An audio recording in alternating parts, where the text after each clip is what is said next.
معزز سامعین کرام ورحمۃ اللہ وبرکاتہ۔ الحمد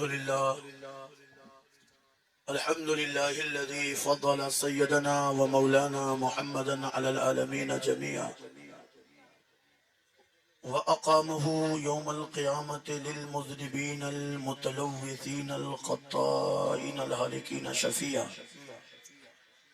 وصلى الله تعالى على كل من هو محبوب ومرضي لديه صلاة تبقى وتدوم بدوام الملك الحي القيوم. أشهد أن لا إله إلا الله وحده لا شريك له، وأشهد أن محمدا عبده ورسوله بالهدى ودين الحق أرسله. أما بعد، فأعوذ بالله من الشيطان الرجيم. بسم الله الرحمن الرحيم. فاذكروني أذكركم واشكروا لي ولا تكفرون. صدق الله العلي العظيم وصدق رسوله النبي الأمين الكريم، ونحن على ذلك لمن الشاهدين والشاكرين والحمد لله رب العالمين. معزز سامعین، آئیے سب سے پہلے ہم اور آپ آقا کی بارگاہ میں نذرانے درود پاک پیش کر لیں. پڑھیں اللہم صلی علی سیدنا و مولانا محمد معدن الجود والکرم منبع العلم والحلم والحکم وآلہ وبارک وسلم. صلاة و سلاما علیک یا رسول اللہ صلی اللہ تعالی علیہ وسلم. حضرات، قابل مبارکباد ہیں آپ سبھی لوگ کہ آج کی اس مبارک شب میں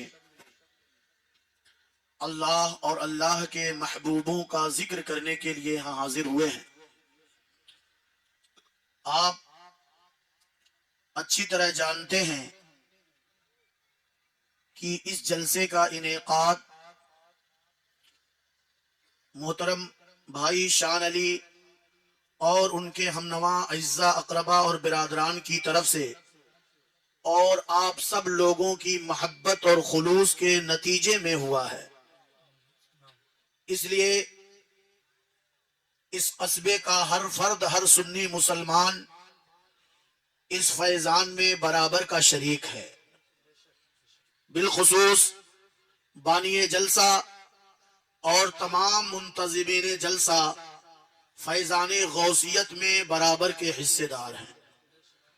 آج آپ دیکھیں گے کہ آپ کی اس سرزمین پر آل رسول کا ایک چمکتا ہوا چہرہ بھی نظر آئے گا، جن کی آمد ہم سب کے لیے فلاح و بہبود اور ہمارے لیے بخشش اور نجات کا ذریعہ ہوگا.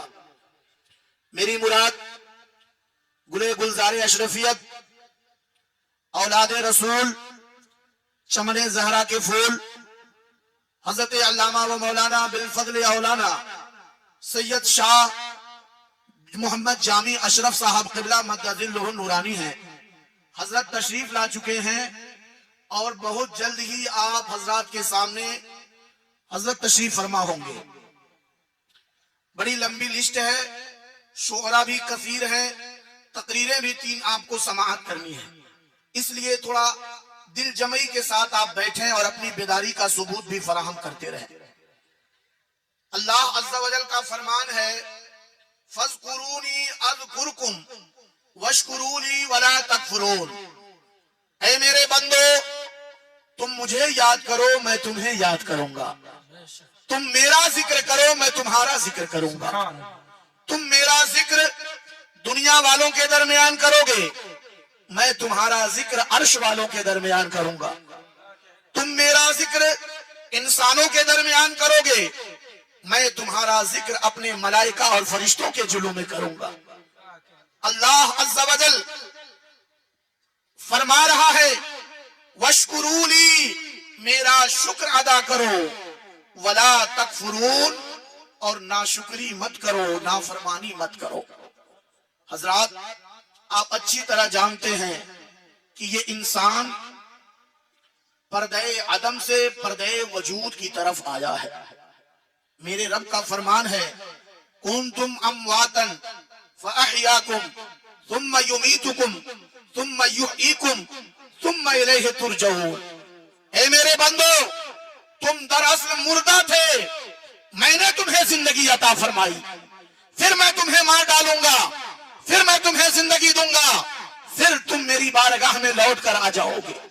اس کا مطلب یہ ہوا کہ ہم کچھ نہیں تھے، ہمارا کوئی وجود نہیں تھا، رب نے ہمیں وجود عطا فرمایا، اور ایک عرصے دراز تک ہم موجود تو رہے مگر ہمارا کوئی ذکر نہیں تھا، ہم قابل ذکر نہیں تھے۔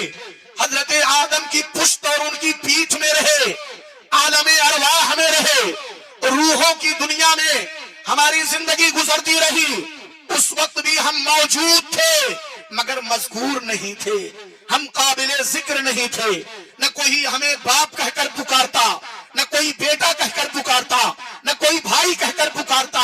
میرے رب کا یہ فرمان شاہد ہے، ارشاد ربانی ہے، هل اتى على الانسان حين من الدهر لم يكن شيئا مذكورا، انسان پر ایک زمانہ ایسا گزرا ہے جس زمانے میں یہ قابل ذکر بھی نہیں تھا، اس کا کوئی نام لینے والا بھی نہیں تھا۔ اللہ نے عالم ارواح میں ہماری روحوں کو رکھا۔ میرے محبوب جانا سرور دو عالم فرماتے ہیں، میرے سامنے کچھ روحیں ایسی پیش کی گئی جو سفید چمکتی ہوئی چوٹیوں کے مانند تھی، اور کچھ روحیں ایسی پیش کی گئی جو کالی چوٹیوں کے مانند تھی۔ وہ روحیں جو سفید چوٹیوں کے مانند مجھے دکھائی گئی وہ روحیں تھی جنہیں اللہ ایمان کی دولت عطا فرمانے والا تھا، اور وہ جو کالی چوٹیوں کی شکل میں دکھائی گئی یہ وہ روحیں تھی جنہیں کفر کی تاریکی نصیب ہونے والی تھی، ظلم و ستم کا گھٹا ٹوپ اندھیرا ملنے والا تھا۔ کفار کی روحیں بھی دکھائی گئی، مومنین کی روحیں بھی دکھائی گئی۔ یہ روحیں کہاں تھی؟ یہ سب عالم ارواح میں تھی۔ ماں باپ کے توسط سے اس دنیا میں انسان آیا، رب نے جتنی زندگی عطا فرمائی، 50 سال، 100 سال، 150 سال، 200 سال، اس دارالعمل میں اس نے زندگی گزاری۔ اب وہ قابل ذکر ہوا، کوئی اسے بیٹا کہتا ہے، کوئی اسے باپ کہتا ہے، کوئی اسے بھائی کہتا ہے، کوئی اسے استاذ کہتا ہے، کوئی اسے پیر کہتا ہے، کوئی اسے مرشد کہتا ہے۔ وہ قابل ذکر کیا ہوا؟ اس لیے کہ وہ رب کا ذکر کرنے کے قابل ہو گیا، اللہ کا ذکر کرنے لگا، اپنی زبانوں سے رب کا نام لینے لگا، ذکر الہی کی قوت اسے مل گئی، اور جب وہ ذکر الہی کے قابل ہوا تو اللہ نے بھی اس کے ذکر کو لوگوں کے دلوں میں بلندی عطا فرما دی۔ جس نے اپنی زندگی میں جتنا ذکر الہی کیا، مرنے کے بعد اللہ نے اتنا ہی زیادہ اس کے ذکر کو بلند و بالا کر دیا۔ مخلوق ذکر کرے گی تو اپنی طاقت کی حد تک، اپنی بساط کی حد تک اس کا ظاہر بھی ذکر الہی میں مشغول ہوگا، اس کا باطن بھی ذکر الہی میں مشغول ہوگا، اس کی زبان پر بھی ذکر خدا ہوگا، اس کے دل میں بھی ذکر خدا ہوگا۔ پوری زندگی وہ ذکر الہی میں مصروف رہا، اور جب وفات ہوئی، جب انتقال کر گیا، آنکھیں بند ہوئی تو اس کا ذکر رب نے لوگوں کے دلوں میں پیدا فرما دیا، لوگوں کے قلب میں پیدا فرما دیا۔ مخلوق اپنی طاقت پر، اپنی بساط پر اللہ کا ذکر کرتی رہی، اور جب مخلوق کے دل میں اللہ نے اس کا ذکر ڈالا، اس کا چرچا، اس کے تذکرے ڈالے، تو اس ذکر کو اتنی بلندی نصیب ہوئی کہ کسی نے اسے غوث اعظم کہہ کر پکارا، کسی نے اسے امام اعظم کہہ کر پکارا، کسی نے اسے شیخ اعظم کہہ کر پکارا، کسی نے اسے مخدوم سمنا کہہ کر پکارا۔ یہ کون لوگ تھے؟ یہ وہ لوگ تھے جنہوں نے اپنی زندگی کا ایک ایک لمحہ ذکر الہی میں گزار دیا۔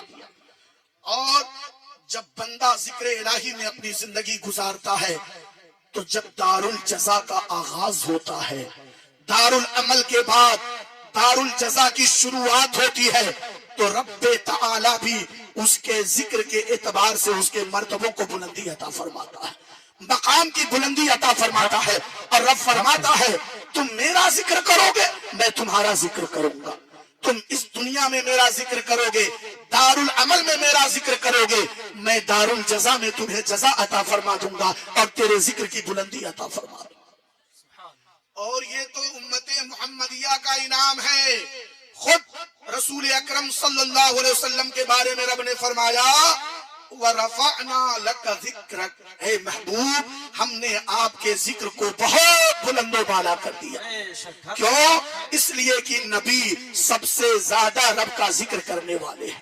صحابہ فرماتے ہیں پوری رات مصطفیٰ جان رحمت اللہ کی عبادت میں گزارتے، پیروں میں ورم آ جاتا، پیر آپ کے سوجن کے اندر مبتلا ہو جاتے، مگر صحابہ پوچھتے اے میرے آقا اللہ نے آپ کو نبیوں کا سردار بنایا ہے، رسولوں کا امام بنایا ہے، ساری نعمتیں رب نے آپ کے دست قدرت میں عطا کی ہے، آپ اتنا زیادہ ذکر الہی کیوں کرتے ہیں؟ تو میرے آقا فرماتے رب جسے جتنی نعمتیں عطا فرمائے اسے اتنا ہی زیادہ رب کا ذکر کرنا چاہیے، اتنا ہی زیادہ ذکر الہی کرنا چاہیے.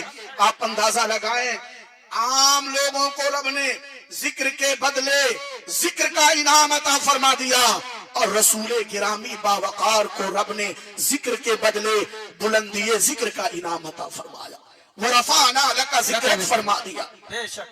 میرے بھائیوں یہ ذکر کیا ہے؟ یہ نمازیں، یہ روزے، یہ حج، یہ زکوٰۃ، یہ جتنی عبادات شرعیہ ہیں، یہ جتنے فرائض و واجبات ہیں، یہ کیا ہے؟ یہ سب ذکر الہی پر مشتمل عبادتیں ہیں.